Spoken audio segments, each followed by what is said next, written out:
Hello student, Indian academy में आपका स्वागत है। पिछली क्लास में हमने देखा था अभाज्य गुणनखंडों के रूप में आपको बताया गया था कि किसी भी भाज्य संख्या को अभाज्य संख्याओं के गुणनफल के रूप में व्यक्त कर सकते हैं, जिसमें हमको क्रम का ध्यान नहीं रखना है। इसी को हम लोगों ने क्या कहा था, अंकगणित की आधारभूत प्रमेय। तो किसी भी संख्या को अभाज्य गुणनखंडों के रूप में व्यक्त करने के लिए पीछे से आप ये कर चुके हैं पिछली क्लास से।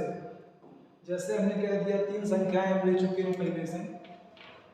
जैसे 945 को अगर हम अभाज्य गुणनखंडों के रूप में लिखना चाह रहे हैं तो इसको आप लोग इस तरीके से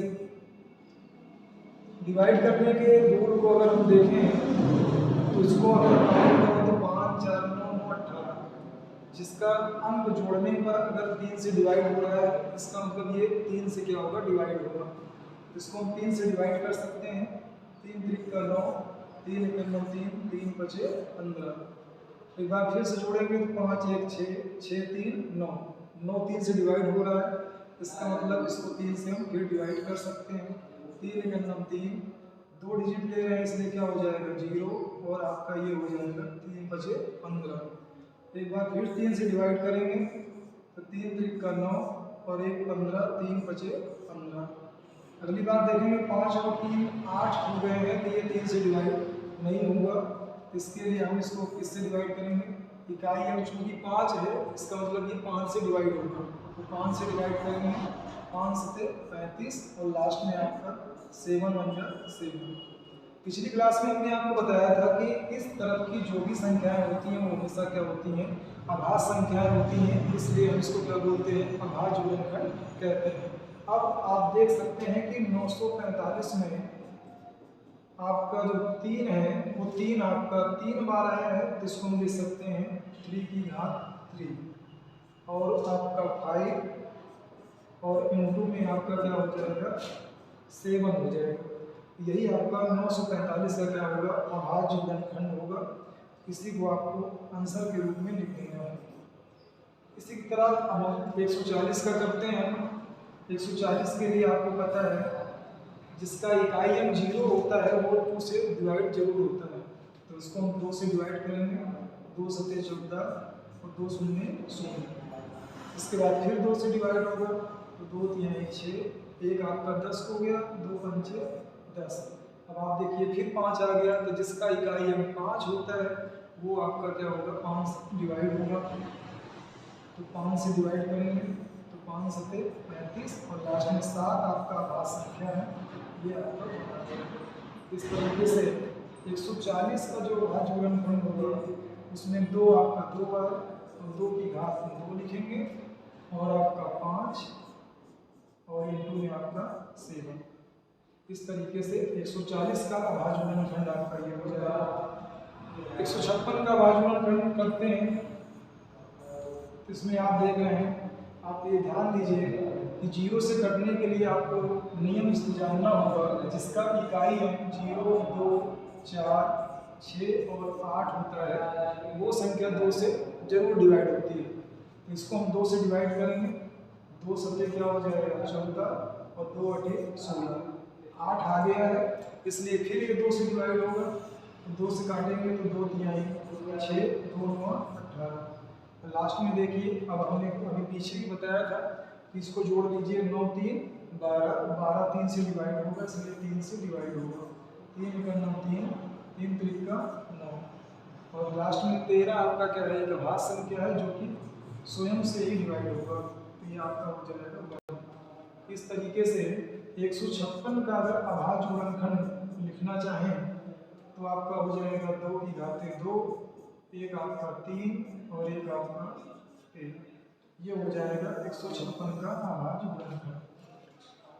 इसी को हम लोग क्या कहते हैं, अंकगणित की आधारभूत प्रमेय कहते हैं, क्योंकि इसमें अभाज्य गुणनखंड देख रहे हैं कि सारी संख्याएं कैसी हैं, अभाज्य गुणनखंड है, इसमें भी क्या है अभाज्य है, इसमें भी क्या है अभाज्य है। तो आपको अंकगणित की आधारभूत प्रमेय यही कहती है कि किसी भी भाज्य संख्या को अभाज्य संख्याओं के गुणनखंड के रूप में देख सकते हैं, जिसमें क्रम को ध्यान में नहीं रखना है, क्रम को हम छोड़ सकते हैं। इसके बाद हमने आपको बताया था पिछली क्लास में कि हम आप इसके बाद इसके माध्यम से क्या सीखेंगे, लासा और मासा निकालना सीखेंगे। तो आगे देखते हैं, जैसे हमने 16 और 24 का अगर आपको लासा या मासा निकालना है तो हम क्या करेंगे, इसका आभाज्य गुणनखंड कर लीजिए, 2 की घातें क्या कर दीजिए 2/16, 2 से काटेंगे 2 चौके 8, 2 गुना 2।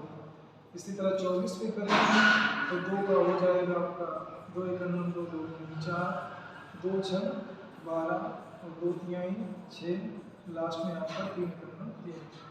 आप देख रहे हैं कि अगर हम 16 का आभाज्य गुणनखंड लिखें तो 2 गुणे 2 गुणे 2 और गुणे में आपका, ठीक।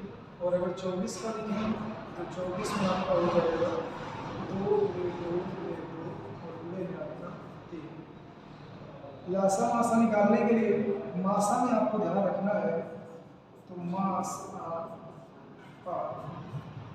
आपका 16 और 24 का जो मासा होगा तो आप देखिए इसमें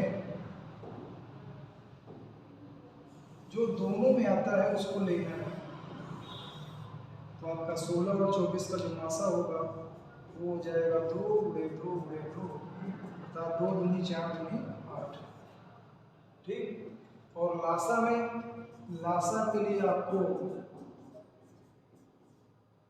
लासा आपका 16 और 24 में है, 16 और 24 लासा निकालने के लिए जो दोनों में आया है उसको तो लेना ही लेना है।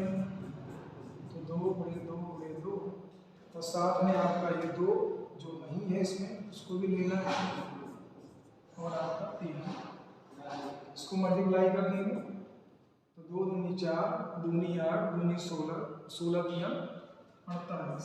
इसका मतलब इसका लासा क्या हो जाएगा 48। तो यहाँ से हम एक चीज़ देख सकते हैं, एक बात का ध्यान रखना है आपको कि बच्चे मासा पा और लासा पा दोनों का नाम, इसको महत्तम समापवर्तक और इसको लघुत्तम समापवर्तक समझते हैं, जबकि इसमें थोड़ा सा आपको ध्यान देने की जरूरत है। मासा का जो होता है वो महत्तम समापवर्तक,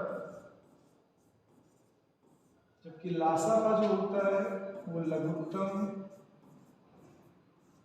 समापवर्त होता है,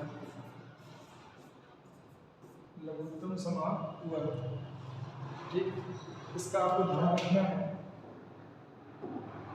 ये सा की वजह से आप इसको दोनों में समापवर्तक समझ लेते हैं, जबकि इसमें ध्यान रखना है कि लासा पा में लघुत्तम समापवर्त होता है और मासा पा में महत्तम समापवर्तक होता है। आगे अगर हम इन दोनों संख्याओं का मल्टीप्लाई करें, जैसे 16 और 24 का मल्टीप्लाई करें, पीछे की क्लास में हमने आपको इसका मल्टीप्लाई करना सिखाया था, इसमें इसका मल्टीप्लाई कर देंगे, 4 छम क्या हो जाएगा 24 और उसके बाद इसका गुणा तो 4 1 9 4 6 3 12 12 4 16 और 16 और 2 एलसीएम ले लीजिए, आपका जो हासिल आया था 16 2 कितना हो जाएगा 18 और बाद में 2 1 9 2 और 2 में 1 जोड़ देंगे कितना हो जाएगा 384। अब इन दोनों का मल्टीप्लाई ये आया है, हम चेक करते हैं इनके मासा और लासा का मल्टीप्लाई क्या होगा। तो 8 8 का मल्टीप्लाई करेंगे कितना 8 64 और 8 4 32 और 32 और 6 जोड़ेंगे कितना हो जाएगा 38। आप यहाँ से ये समझ पा रहे होंगे कि किन्हीं दो संख्याओं का लासा और मासा का जो गुणा होता है वो और दोनों संख्याओं का गुणा दोनों क्या होते हैं सेम होते हैं। तो यहाँ से आप एक बात समझ सकते हैं या ये कह सकते हैं कि किन्हीं भी दो संख्याओं का गुणनफल उनके लासा और मासा के गुणा के बराबर होता है। इसके माध्यम से हम इस पर सवाल भी पूछे जाते हैं। ये ध्यान रखना है कि किसी भी फार्मूले में जितनी अज्ञात राशियाँ होती हैं, मान लेते हैं कोई दो संख्या a और b है, तो उनका कुछ ना कुछ लासा होगा और कुछ ना कुछ उनका मासा होगा। लासा मतलब एलसीएम, मासा मतलब एचसीएफ। तो आप देख रहे हैं इसमें 4 अननोन राशियाँ हैं। कितनी अननोन राशियाँ हैं? 4। तो इन 4 राशियों में से परीक्षा में आपसे 3 राशियाँ दे दी जाएंगी। जैसे मासा दे दिया, लासा दे दिया और इसमें से एक संख्या दे दिया, तो आपसे ये दूसरी संख्या पूछेगा। दोनों संख्याएं दे दिया, लासा दे दिया, तो आपसे मासा पूछेगा।